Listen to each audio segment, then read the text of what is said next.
सांगमाने जीवन और समय मनीषर सर्वश्रेष्ठ गुरु। जीवन आमको समय को उपयोग करने शिखाए और समय आमको जीवनर मूल्य।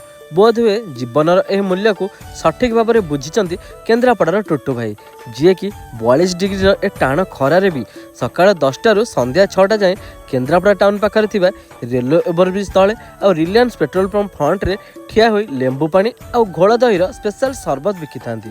यह स्पेशल दही सरबत रे से 4 प्रकार देसी औषध पकाई थांती, जेमिति कि कंचा हलदी, भृषंग पत्र, पुदीना पत्र और तुलसी पत्र चटणी, जहाँकि आत्मा को शांति देवा सहित शरीर को बेस उपकार दे थाए।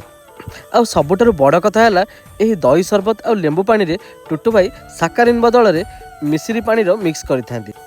यही मिश्री पानी पेट को अत्यंत ठंडा रखी थाए। सांग माने यही दही गिलास मूल्य मात्र 20 टंका।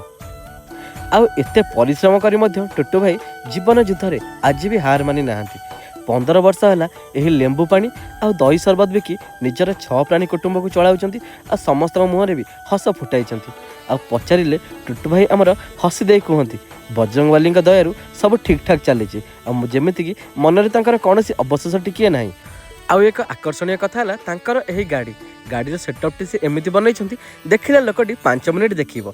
सांग माने आम केन्द्रापड़ार जो भाई भौणी मैंने टुटू भाई पाखे लेंबू पानी कि दही सरबत पीछे कमेंट निहाती करेंगे और टुटू भाई ए अक्लांत परिश्रम गोटे छोटिया लाइट देवे। आ केन्द्रापड़ार यही भिडियो देखा चाहते जदि दयाकोरी रेकमेंड और रेफर निहाती करेंगे। जय बलदेव।